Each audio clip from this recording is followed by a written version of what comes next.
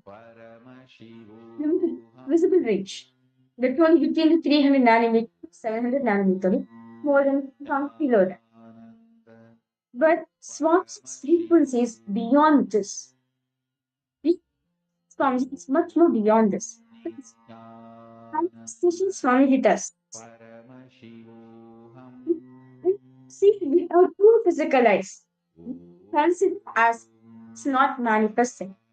But it does not mean you are not manifested. You have manifested. It is just you able to see. Okay, Master, can you first know what were you able to manifest? How did Swamiji manifest in you? Ma Basti, Ma Yogananda Rupini, Nithyananda, Ma Arieta, Ma Sophia, Ma Anandalakshmi. How did Swamiji manifest for each of you? Okay, my Ishtiya posted. I felt in some moments while chanting the Mahavakya some intense energy size. Something happened. Something happened. Wow, it's a nice one.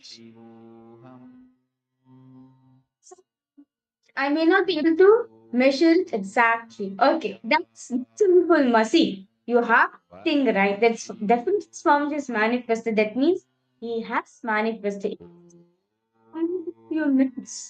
A few minutes, you'll actually see it physically. That's it.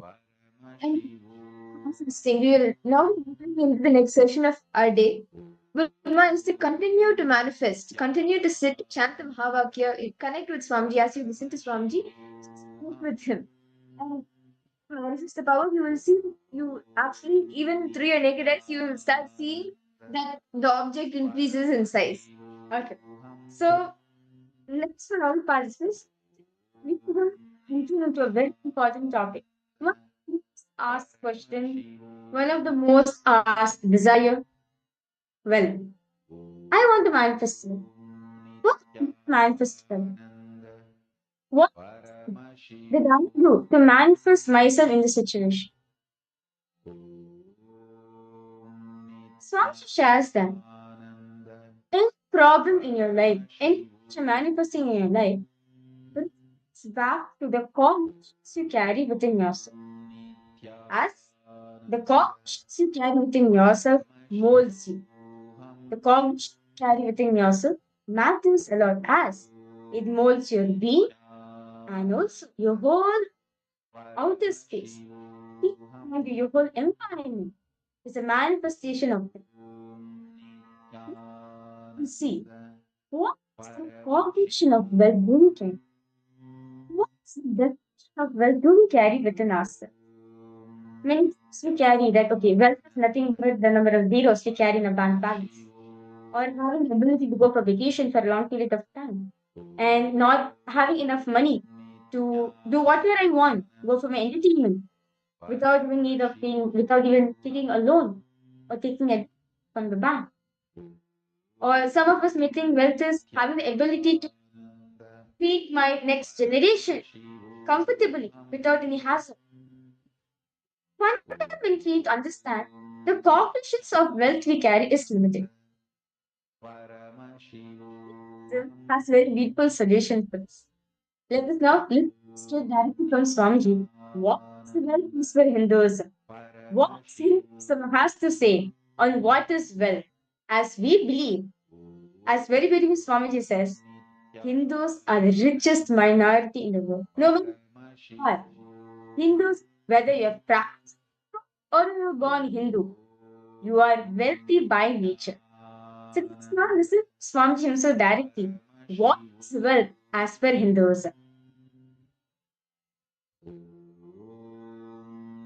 Nithyananda Paramashivoham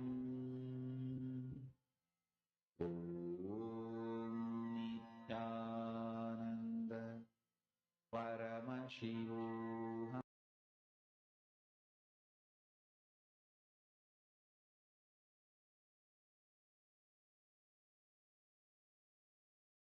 In Sanskrit, artha means meaning and wealth.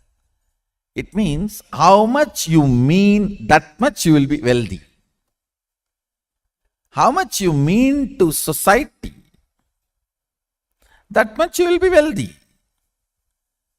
So, becoming a meaningful part of the humanity. Understand? Only wealth generated by being meaningful member is wealth. Everything else cannot be considered as wealth. How you contribute by contributing what you generate is wealth. Nothing else. Artha is being contributing, meaningful part of humanity. Wealth is not something outside from you. It is extension of what is you. Please understand. You go on accumulating something in your life. If you are conscious, organized, you accumulate wealth. Otherwise, you accumulate poverty. But you go on accumulating something. Wealth is not something outside you. It is extension of you. What you feel about life, what you feel about you, all these ideas only decide whether wealth is going to be around you or not. Altering the understandings you have about wealth is a very important thing you need for creating and celebrating wealth. Abundance is overflowing ecstasy, confidence in you that you can exist, your existence is joyful, blissful for you and the people around you. Please understand. It may be looking very mystical. I'll explain step by step. But today I wanted to give you the last word on abundance. No beating around the bush. Last word on abundance. Listen. Even that word has nice meaning. Abundance. Bund means bank. Abund means without bank. Dance. Jumping without a bank. Jumping without a bund. Abundance. See, a overflowing excitement, intensity about your existence is wealth. Understand? Overflowing abundance about your existence, which expresses as your health,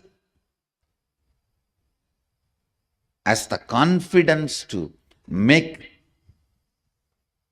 whatever you want, as a strength to manifest everything you need, and not attacked, disturbed, destroyed by the so-called social impossibilities put on you.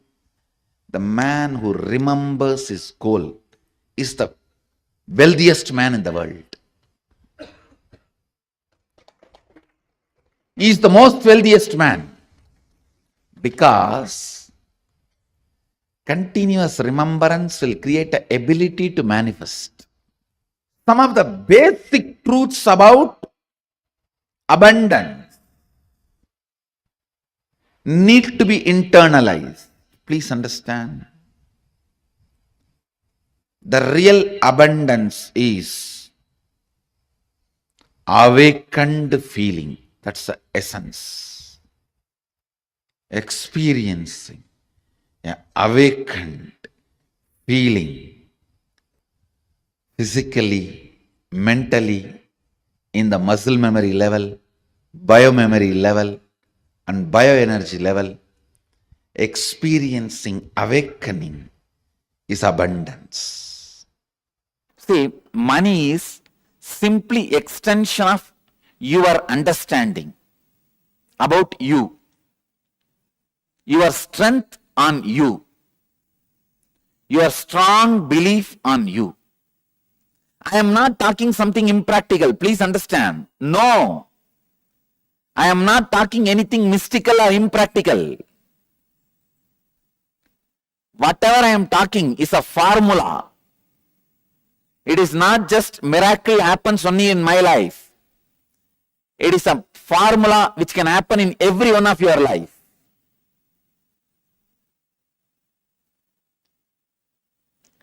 The right attitude towards money is, please understand, the right attitude towards money is, it has utility value for the things you want to do.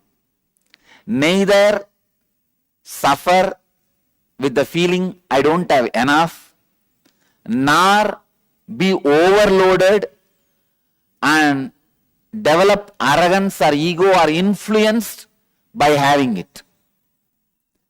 Neither be influenced by not having, nor be influenced by having.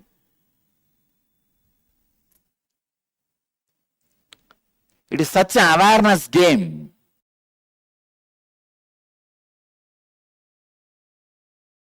Listen carefully. For example, you work hard, put lot of intelligence, build an amazing bungalow in your dream.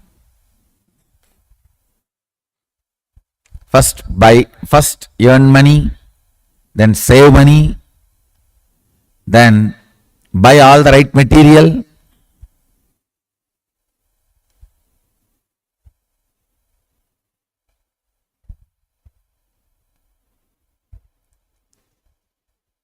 Things which change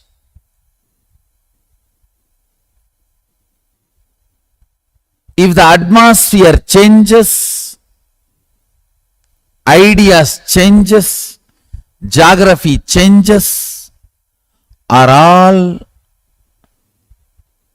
delusory. They all exist in illusion. You work so hard and build a home in your dream. What's the use? No use. Working so hard and building a house in a dream, when you wake up, it is no more reality. Same way,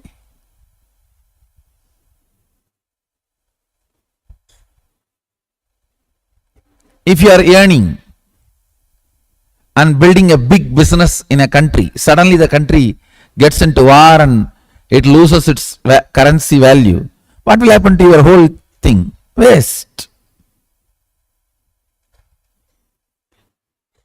Understand, put your energy and time in ephemeral things only to the level you need to run your life, not more than that.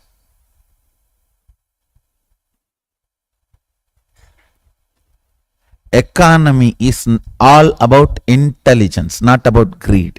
If you are functioning out of greed, the fellow who planted greed in you is successful, not you. You are working for him.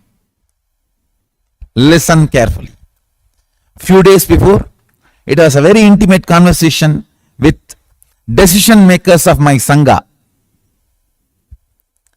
the accountant, chief CFO, and legal advisor, all the top guys sitting with me. They were not ready to accept one of my decision. See, my decision was, don't leave anything left in the bank end of the year. Finish off.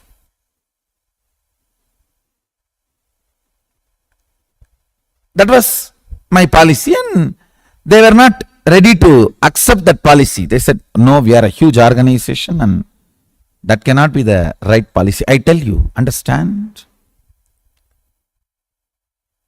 An organization like us, for us, what is wealth? Not 100 crore sitting in bank, but spending that in activities and charity what for we are created. And making again the money flow into it and continuously spending and making it flow, making this circle happening is the wealth of an organization, not the 100 crores sitting in the bank. Understand? If I think the 100 crores sitting in the bank is a wealth, bank will be wealthy, not me.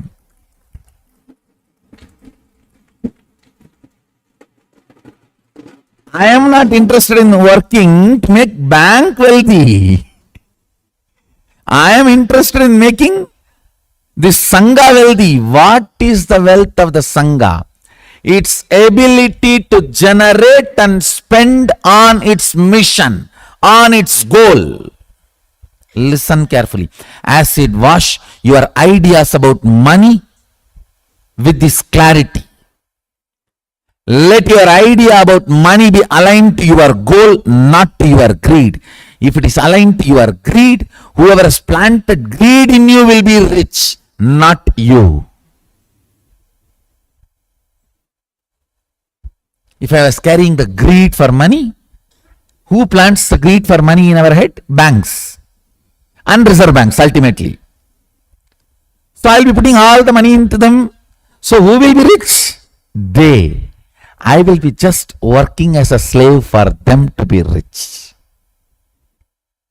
That is not economy. That is not intelligence.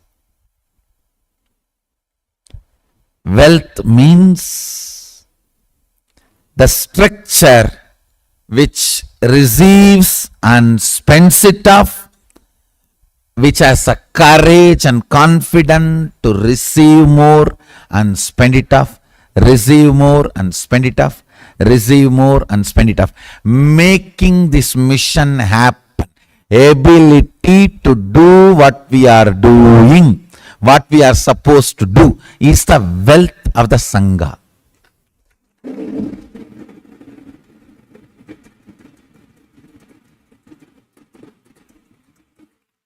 Not the currency sitting in the bank. Ability to do your mission every day is wealth of you and your life. Listen very carefully. This is the cosmic principle of economy. What is wealth? Your ability to complete and be intensely active in what you are supposed to do. Not the bank balance sitting. If I think bank balance sitting is my wealth, I will be making the bank wealthy, not me. And I am not interested in working to make somebody else wealthy. No, I am very clear. I am brilliant about it. Wealth, creation and sustenance.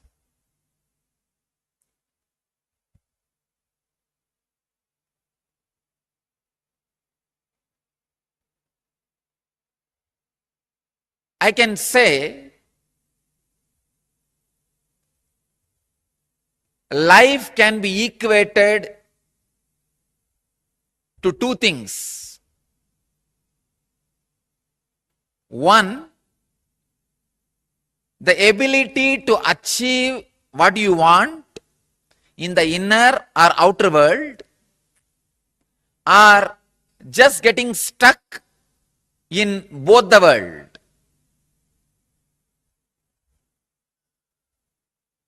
These are the only two equations. As on now, at least people who are sitting in front of me, I can say very clearly, there is nobody who doesn't want wealth. Everybody wants it.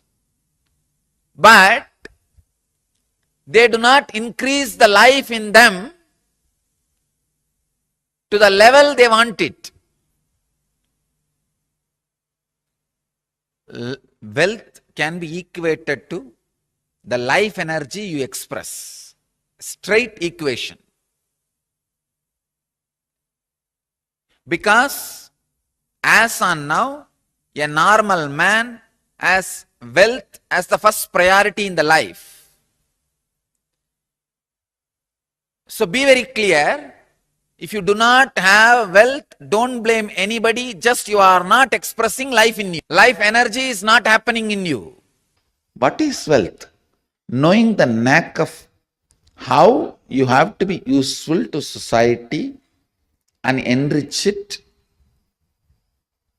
so that they enrich you. That's all. That's all is money.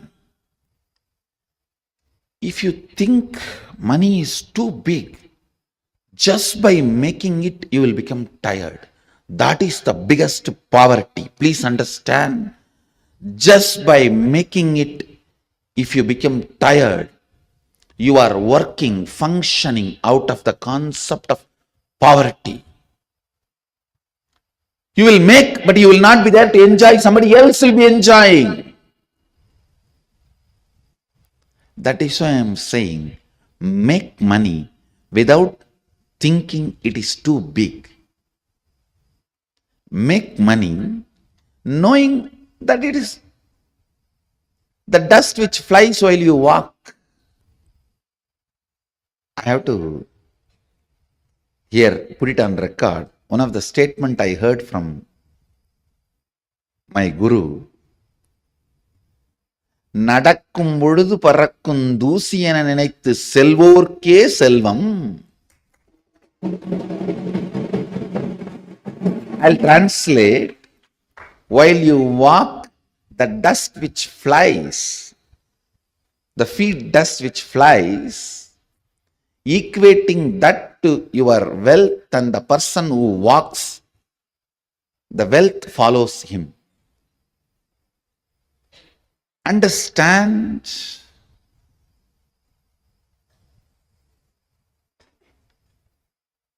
the powerfulness you demonstrate,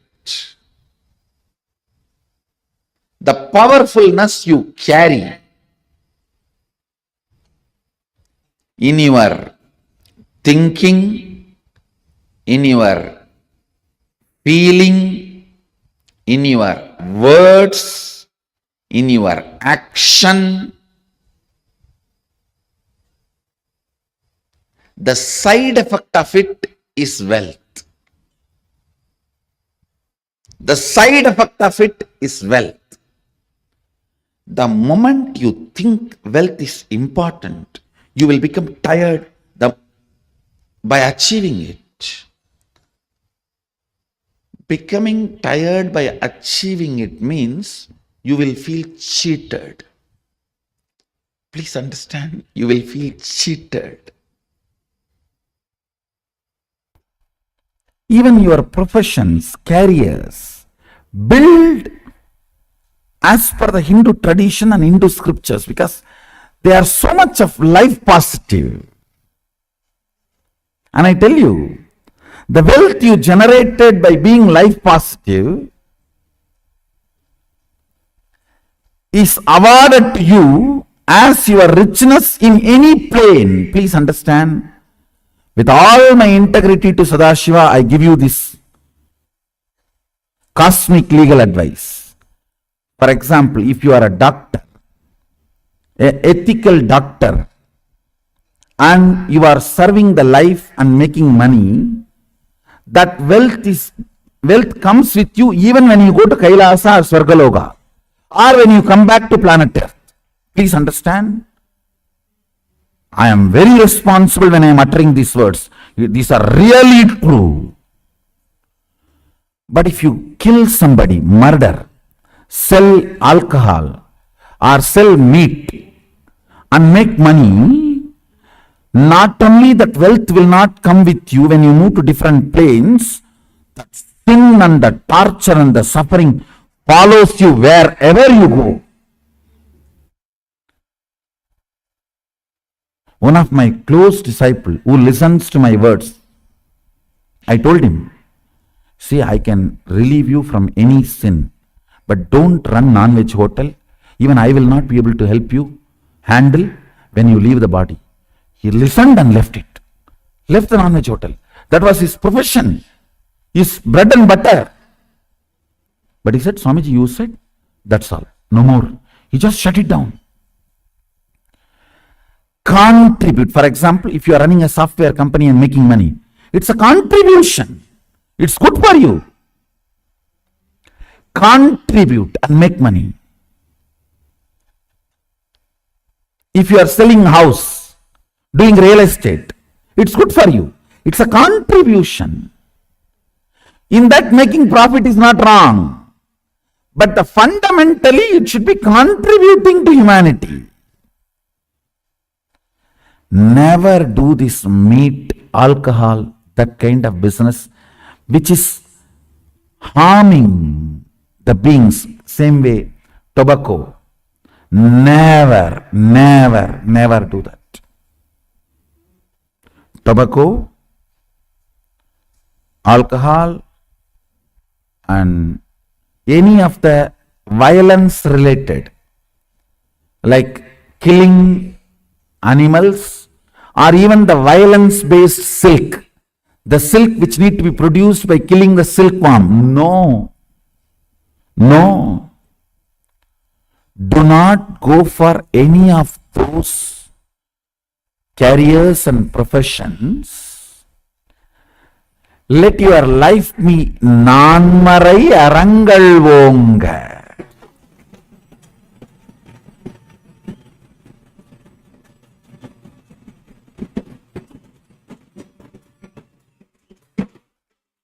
For example, when you are running a software company, you invest only $10,000, but you make $1 million, nothing wrong. That is not at all wrong.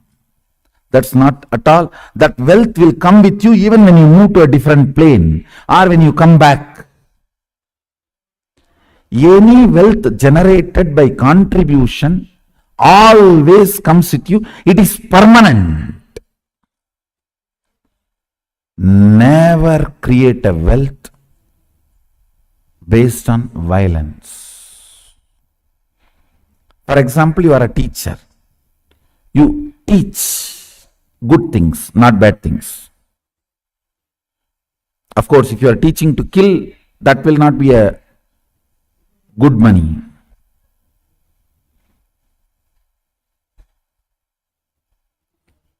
If you are teaching people to contribute and generate wealth, that will come forever with you.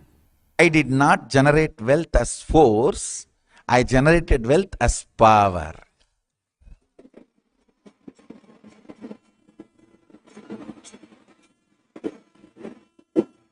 My existence, I go on contributing. My lifestyle, my thought current, the way I exist, continuously everything gathers around. Whether money or the human resource or whatever, gets gravitated. That is why whenever anything need to be attended, I attend here. Increase the speed.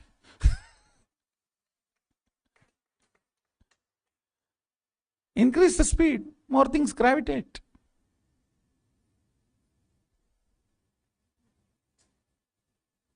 Understand the difference between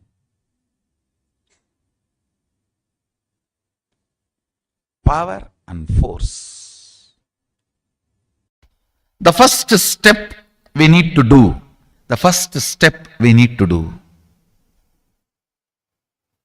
looking back, the gap between your desire and your cognitions. How you started perceiving wealth, money. How you started perceiving. I can tell you a small story. First time, how I was introduced to money and started interacting with money. I still remember my 3rd birthday. My father has given me a Ganesha who actually ate food. I was given that Ganesha as a gift and I was so curious and busy with playing with the deity.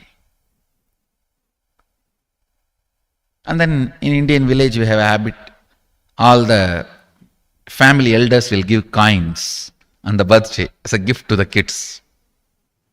So I was sitting and playing with my Ganesha and all the family elders came. I am supposed to bow down to them. It's a tradition. So I touch their feet and they will give money. A lot of money got collected. Must be some 70-80 rupees. In those days it's a big money. And for a kid it's a too big money. And it was too much of coins and notes, so my father helped me to pack the whole thing in a hand key. So I looked at him and asked, what should I do with this? He said, you can buy whatever you want. I said, I don't need anything. I only wanted this Ganesha. You already gave it to me. I don't need anything. He said, then you can give it to anybody you want.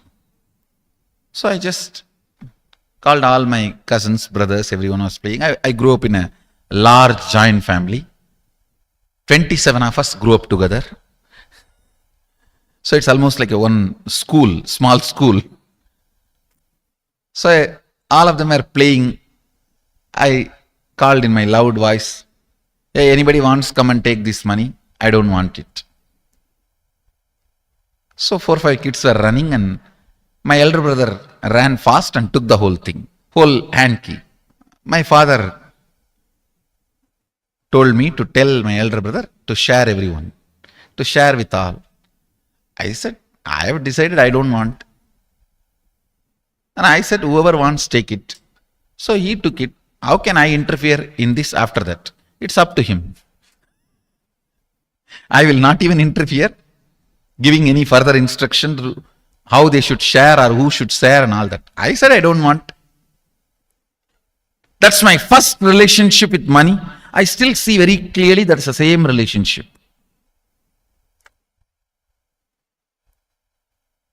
Still, I don't touch money. I don't handle. Never felt the need. Anyhow, I am not saying this should be your pattern or this should be your. I am just giving you an example how I started relating with.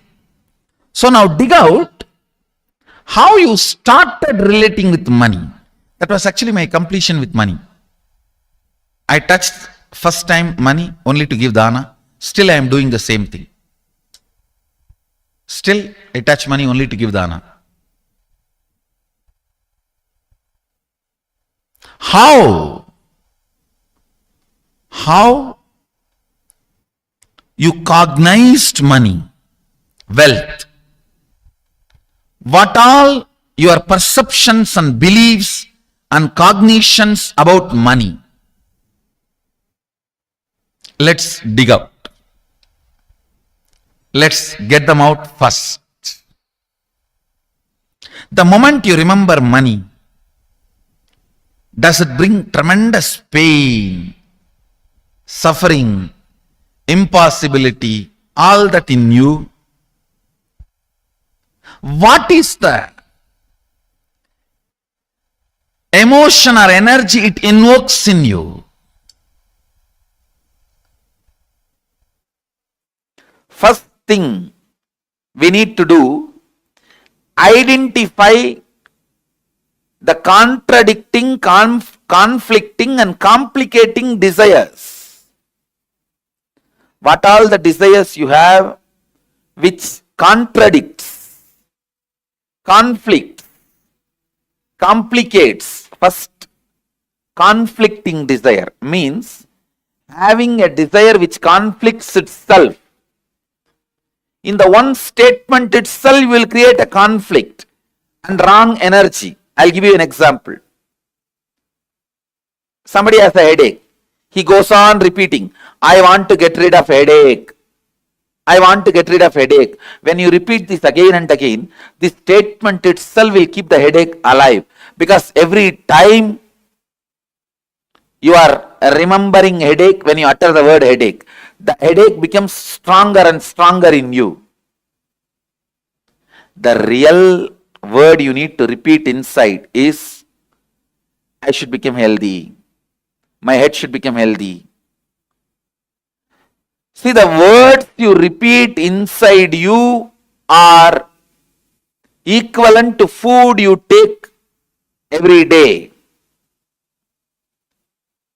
Suddenly, overnight, nobody is going to become obese.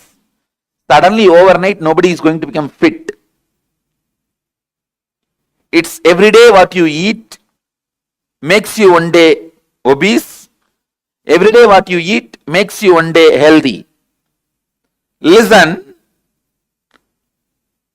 the words you repeat inside makes you either frustrated or spiritually awakened. The conflicting words you go on repeating inside you takes away the possibility you have for yourself.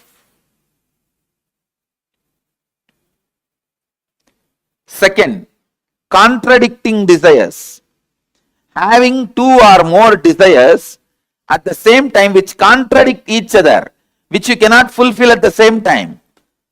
For example, you want to become a CEO and be an active life from morning till evening, managers meetings, team meetings, and people listening to your words, commands, decisions. You want to be a person who calls the shots, rolling chair and active life. One, you aspire for that. The other side, you want to throw away everything, go and lie down in the beach. Resting. This contradicting desires.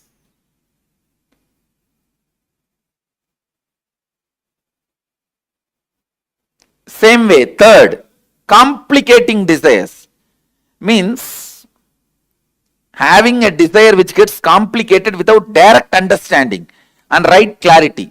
This is when you don't have intelligence to take the direct and straight steps to fulfill the desires. You go round and round and round. You want money, but you are working in the direction of having name and fame. You go round and round and round,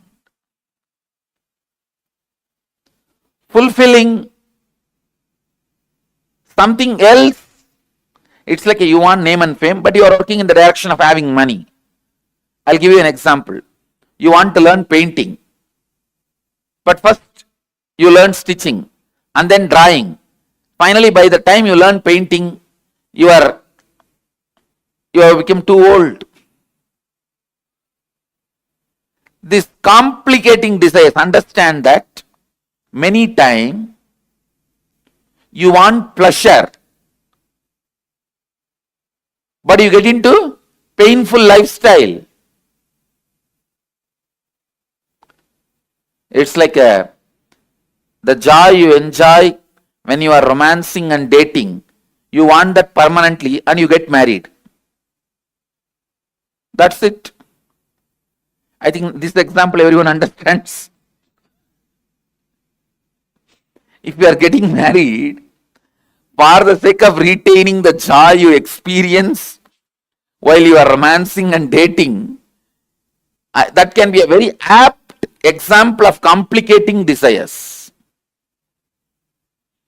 What you want is different and what you do is different. End up in complication.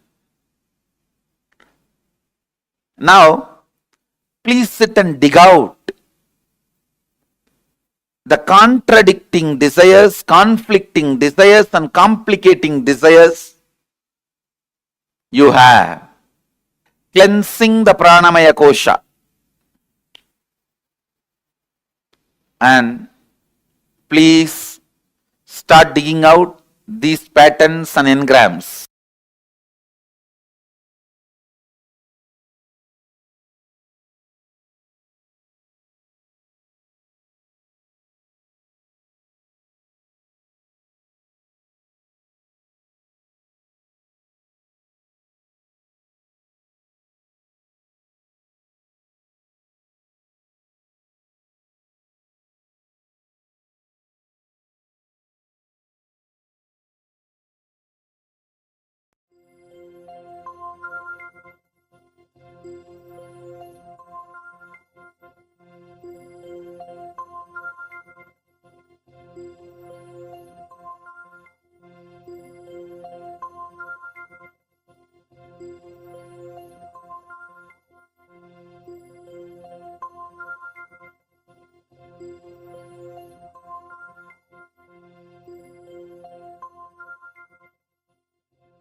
सचराचर परिपूर्णा शिवोऽहं शिवोऽहम् सचराचर परिपूर्णा शिवोऽहं शिवोऽहम् नित्यानन्द स्वरूपा शिवोऽहं शिवोऽहम् नित्यानन्द स्वरूपा शिवोऽहं शिवोऽहम्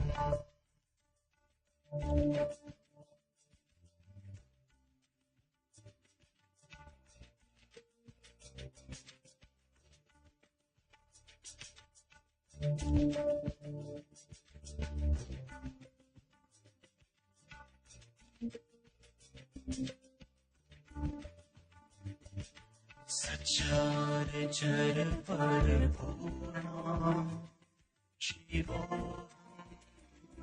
शिवोऽहम् सच्चार चर पर पूर्णा शिवोऽहम् नित्यानन्द स्वरूप शिवोऽहम् नित्यानन्द स्वरूप शिवोऽहम्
Paramashivoham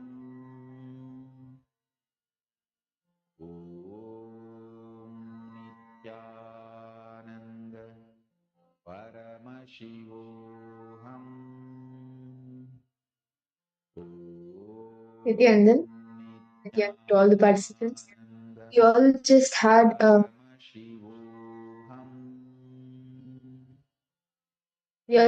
powerful session where we listened from Swamiji directly what Hinduism says about what it is in Hinduism. Yes. I just have this login. Nithyananda, Ma Safia, Ma Arieta, Ma Anandalakshmi, Ma Fatima, Dastani, Nithyananda, Basimal, Because is someone Manandeshwari, Nithyananda, Macarasana. When Swamiji spoke about the concept of wealth, what wealth is, right? What one of actually one of desire always want to manifest wealth. Actually, can anyone answer? Because our participants was what is wealth exactly? What is wealth according to you? Ma Yogananda Rupini, Ma Fatima Dehan legal participants first, yes. Ma Saroj Oplush, and Ma, how are you, Ma? Nice to see you. Yes, nice to see you for I think please come on cameras. Okay. Yes, yes, the Ma. How are you, Ma? Ma Saroj.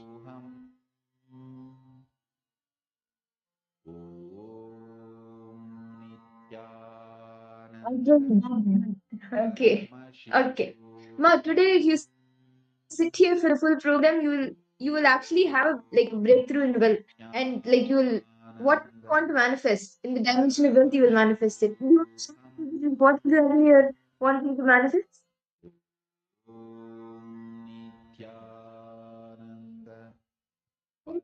Very beautiful Swamiji. Actually, Ma Saroj, he came in the right time, Ma, because in this session, Swamiji very elaborately expanded on wealth, how to manifest wealth in our life. So you just came in the right time. Yes. Okay. What to understand? Yes, Maurieta, because all participants to come on camera.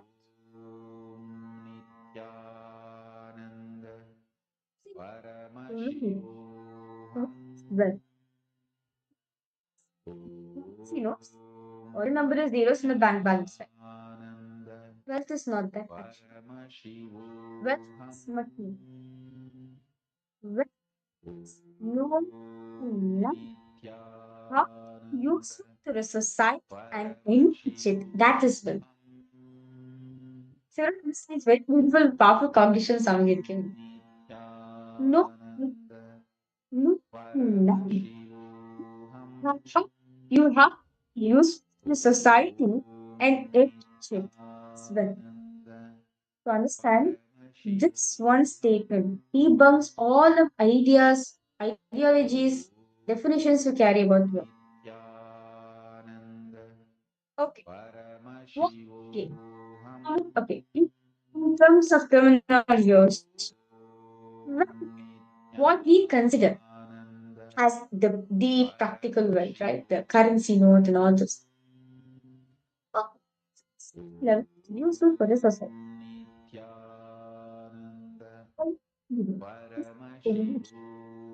When face suffering in another person, that is well. So well to carry in yourself, which is useful to society and enriches the society. Actually, well, it's not something outside of you. Swami's beautifully revealed to us, right? It is not something outside of you. It is something inside you. It's an extension of you. It is not something outside that you need to create, you need to do something outside. No, it is an extension of you. It is you. Very beautifully, the Bundasana Upanishad, chapter 2, verse 4.4 and 5. Very beautifully, it says, the Upanishad says, Nava Vitasya Kamaya Vittam Priyam. Bhavatyat Manastu Kamaya Vittam Priyam Bhavati. Meaning, very not sake of wealth, my dear, is wealth love, but is love for the sake for the self. So understand? It's an extension of you, not something separate from you or a thing. No, it's not separate object as we see it. It is an extension of you. It is what the extension of you is. Like, what you believe is what you manifest, and we'll actually be exploring into this more deeper and deeper throughout the day. But this is something, right? Whenever desire, because at the moment we are discussing about wealth, this, um, decision that all of us have for will money. Have a desire to manifest $1 million in the next 1 week. With this desire, what beliefs that you have in you, what ideas that you have in you, that matters because what you believe, what you cognize in you is what you manifest on the outside. And that's what Swamiji says that it is an extension of you. Your desire, you can have a desire, but ultimately what manifests is what you believe. So this teaches you to think on. It is very important for us to know what exactly are those thoughts, those beliefs that we are carrying. So it teaches you to pick your pen and paper up, writing down what desires, what are all the desires that you have. You can write the top few. What contradicting ideas, that contradicting cognitions that you have in manifesting these desires. These all participants, we write it down. What desire. Desires you have about relating to wealth, especially the three forms. Earning money, spending money, and saving money. So you can actually draw three columns and name as earning money, spending money, and saving money. What desires you have in this three in regard to these three forms? Please write them elaborately as today you are going to be showered with wealth. We are going to understand wealth that the reflection of the universe you carry within you. Right. Very beautifully. Yesterday we learned that weed is not as a status. If you hold wealth follows you. That's Swamiji says wealth is an extension, not outside separate from you, whereas it is an extension which follows you along. So this was to write down what desires you carry about earning money, spending money, and saving money. What desires you carry? Write elaborately and detailedly as possible.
Again, I hope each of you have been able to complete this step of the exercise.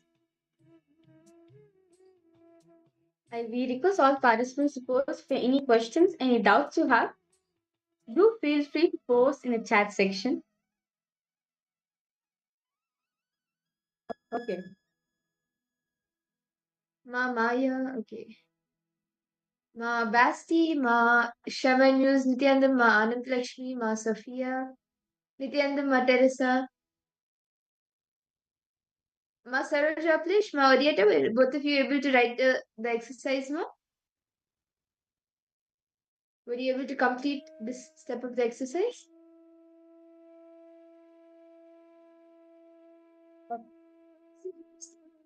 No, we are working our cognitions. As fundamentally is the cognitions we carry within ourselves is responsible for the manifestation outside of you. If see when competition into see when we let's say we like I said like Swamiji says very beautifully that for this one day in a month, one day we will so be celebrating. Why? That's the day you're gonna get your salary.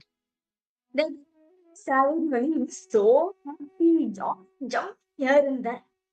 But the moment you spend, you come to accept, oh my god, I'm spending too much already and it's going beyond my limit. I need to stop it. I need to stop.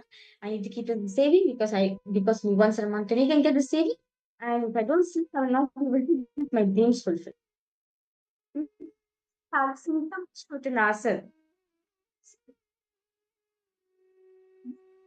Micromanage is not wrong, but being money bounded is wrong. Most of the time, we will lose relationship. This is or yes. But you should not bound money. You should power or wealth will not manifest for me. That's the one of the biggest fundamental thing all of us carry in our inner space that wealth does not manifest easily. Like I still like remember when I used to like talk to people, right? Cause a reality. When they will say, no, Balasan, and it was 41. Strong that way, man, it was paid. Well, it's devotee and money. I need to work very hard for me to get money. Money does not like come like that. Like things they'll say the money does not grow on a tree, money does not come from the sky and everything. But you have to work hard for it. Yes. Hard? No. How still shut within yourself about manifesting wealth in your life. Manifestation of wealth is a joy because you fact, wealth is an extension of you. I do understand. Swami is saying wealth is an extension of you, not a binding factor which leads you to suffering. Okay.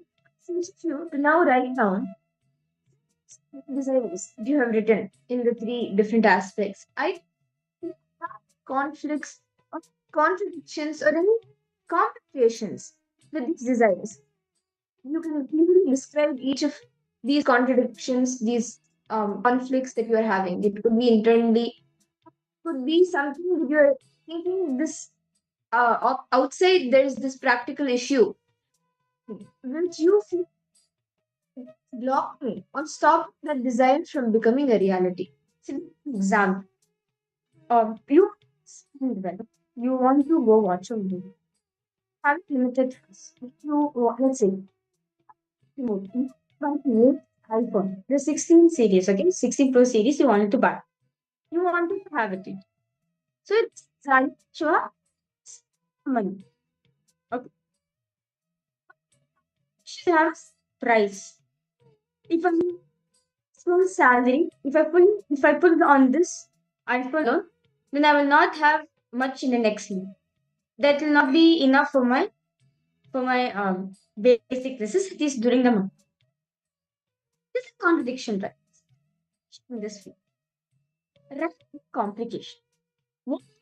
No. Also, this is complication, write it down, no problem. This is written down in the three categories. And find what conflicts, what or complication you logically feel. Describe it. As you describe it, you become aware of yourself. Many times, what we do, whatever we want, we go. Swamiji says, you speak up. Speak out. You know what's your true problem. This is I'm suffering continuously. This is the problem. That's the problem. But when I ask you, what is exactly the problem? Actually, you're not have a problem. It's just some condition to put yourself. I am suffering. I am contradicting. I have complications. But actually, there's no such thing called as complication in life. But what complications you carry in terms this time? Please start now.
I hope each of you have been able to write down all the different conflicting, contradicting ideas, cognitions, or things around which you feel are coming in between or stopping you from manifesting what you desire for.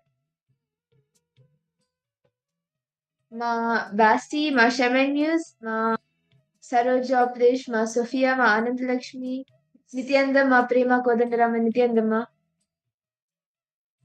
I think the all participants first. Okay. Let's move it. Yes, Shiva Shakti. Nithyananda. Nice to see you. Yes, Ma Teresa. How are you? Nice to see you for the program. Okay. Now, Sachin beautifully formed. Sorry. Sachin also wrote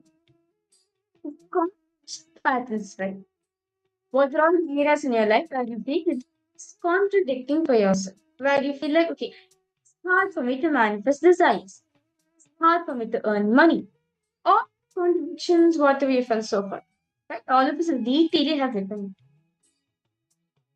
Now, we keep understanding this is desires. Some contradiction of such a conflict in my life, which is not manifest my desires.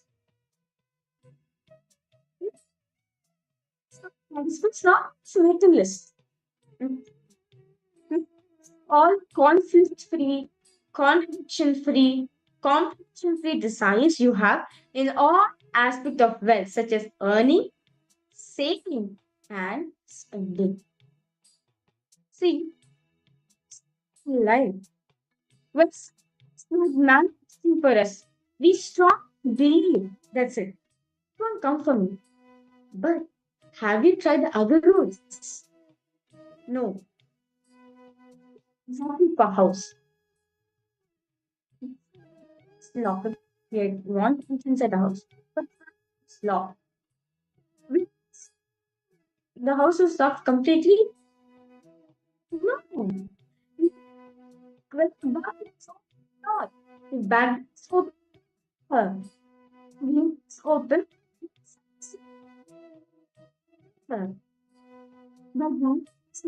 The more the front door is locked, okay, locked means locked, and the door is not open. But who knows? The back door can be open. Somewhere something should be open so they can enter the house. Yeah, that's fine. Cause is coming in our way for us to manifest well. Whereas we have a strict idea, one idea, where we start this idea that this is how I need to manifest well. Not the opportunities where to manifest well in come catching this. Most scarcity to one manifesting well.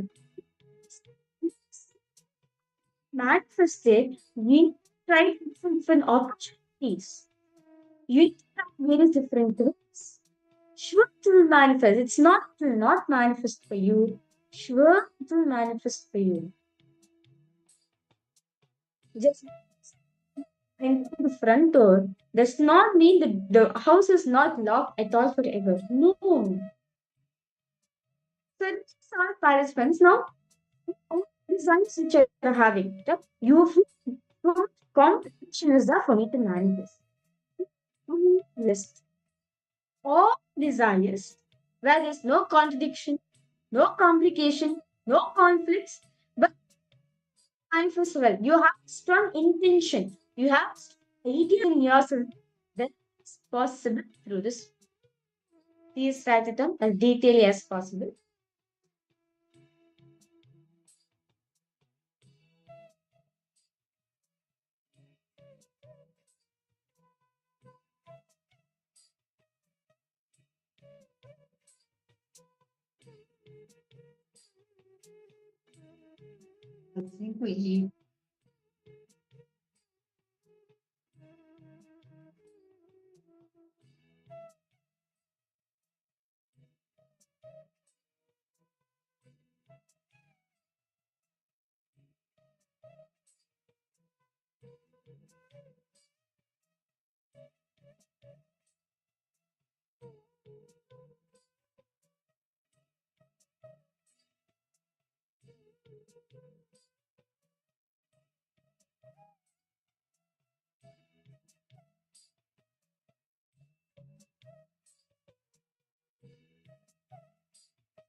I hope each of you have been able to finish writing all the different desires, a list of desires which are conflict free, contradiction free. Now,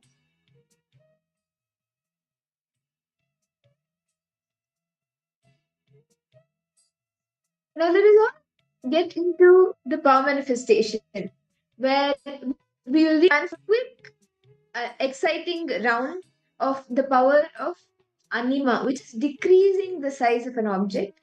So we did increasing the object in the previous round, we did mahima. And now we will be doing the power of anima, which is decreasing the size of the object. So can I request each of the participants to quickly bring your object for which you would like to decrease the size of? You understand? Okay. Now whatever you have written so far, yes, Ma Anandeshwari, Nithyananda Ma, nice to see you. Yes, how are you?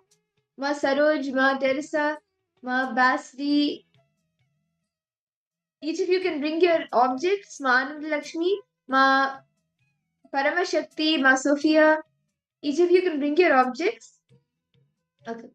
So now request all participants, see, the restrict PTS, the restrict patterns which you have put in yourself, we are going to be removing them by doing the power manifestation. As when you manifest the powers, right, you beyond space of restriction, you're not restricted to anything. So that's the power manifestation. So it's all the object come and please measure object, the height and the width of the object. You are going to decrease the size of it. You can place it on paper and you can even trace the size, or you can even take a measuring tape and measure it. Take a photo of it also before the manifestation and keep it in front of you. Please take a minute to do so. Ma Anandeshwari, why don't you even call few of your other friends and family members? Each of them to have a breakthrough in wealth today.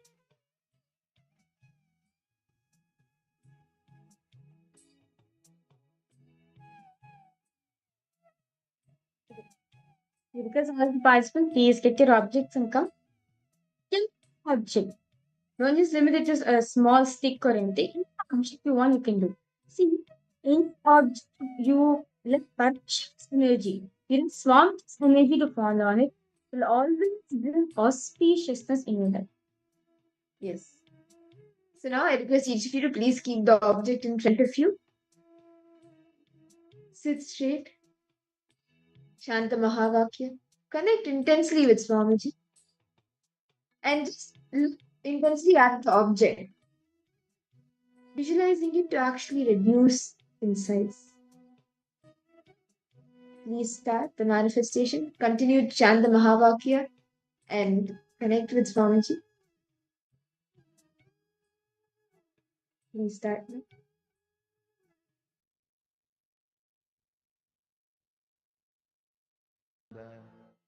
Paramashivoham.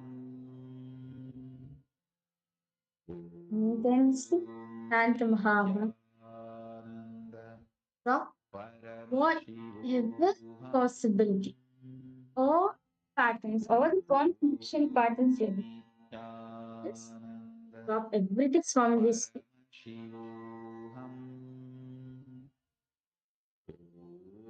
Intensely chant the Mahavakya. Paramashivoham. Om Nithyananda. Paramashivoham. Om Nithyananda. Paramashivoham. Om Nithyananda. Paramashivoham. Om Nithyananda. Paramashivoham. Om Nithyananda. Paramashivoham. Om Nithyananda. Paramashivoham. Om Nithyananda.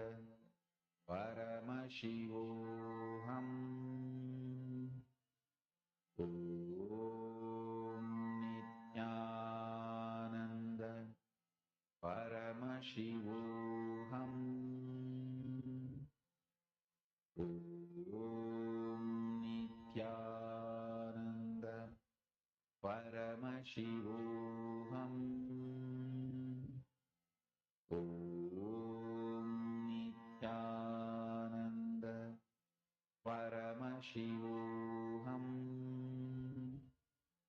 Om Nithyananda.